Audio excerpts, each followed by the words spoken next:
At $0, you are a slave to the next paycheck. At $25,000, you finally have breathing room. At $100,000, you are dangerous.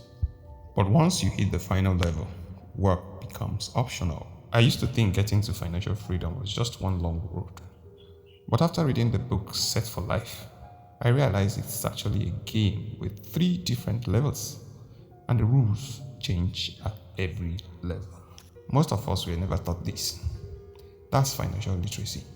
Nobody hands you a manual for money, so you're left guessing at the mathematics of money while everyone around you is guessing too. The exact rules that get you to your first $25,000 will keep you totally stuck when you try to hit $100,000. If you play the wrong level with the wrong rules, you can work hard for 10 years and never move forward. So today, I'm giving you the full mathematics, the real financial maths behind building wealth. 3 levels from zero to financial freedom.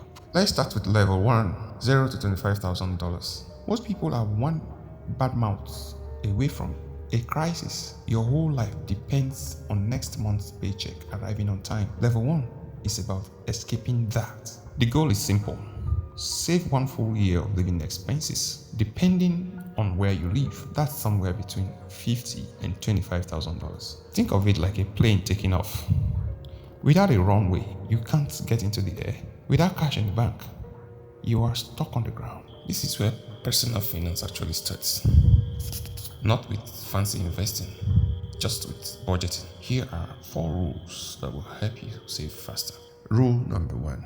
You don't deserve the best. You deserve freedom. Does an $80 bottle of wine make you 10 times happier than an $8 one? Of course not. Good enough and the best usually gives you the same experience, but the price difference is huge. The same goes for your phone, your clothes, your car, all of it. Right now, you don't need the best. You get what's good enough at a lower price so you can save more. Rule number 2. $1 saved is worth more than $1 earned. Most people believe any more is the fastest way to get ahead, but saving is actually more powerful at level 1. Here is why.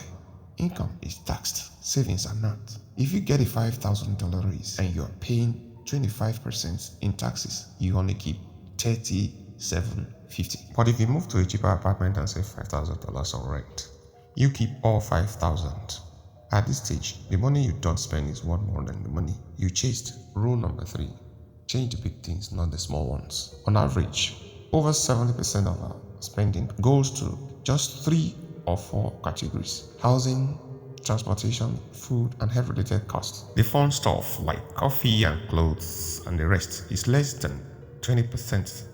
And most people focus on that because they think the big expenses like rent are fixed. That's not. Get a flatmate, move to a cheaper neighborhood, switch to public transport, or if your culture supports it, live with your family. There's no shame in that. One decision about a big thing like housing can save you thousands a year. You make it once and it's done. No willpower needed every day. Compare that to trying not to eat out every Friday night. You save very little and you have to think about it every single week. Now here's rule number 4. Kill the bad habit first. If you have high interest debts, do not invest, do not save. Pay it off first. Most people do the opposite. They put money into the stock market earning 8% while paying 16% interest on a loan.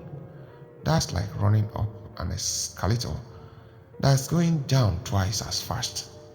No matter how hard you run, you're still going down. Change how you see this.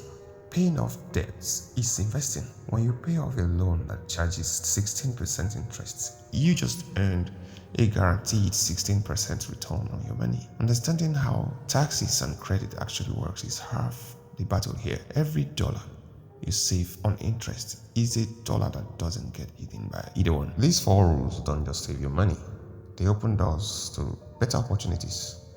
Let me show you what I mean. Meet David. David earns $5,000 a month and spends it all. He never saves. One day, he got offered a new job. The salary is 15% less than what he makes now. But that upside is huge commission, ownership in the business, a path to double his income within 2 years. But then David can't take it. Why? Because of the way he lives. Big rents, a car payment, all of it. He can't afford to earn less, even for a month. Marcus also earned $5,000 a month. But Marcus spends half and has saved $25,000. The same job offer lands on his table. Guess what? He takes it without thinking twice because the lower salary is still more than he needs. And if it doesn't work out, he has a full year of savings to survive on. Now, that's the hidden power of level 1. It doesn't just save you money, it gives you better opportunities than everyone else. Most people call that luck, but luck is just what happens when you are financially prepared and the right opportunity shows up.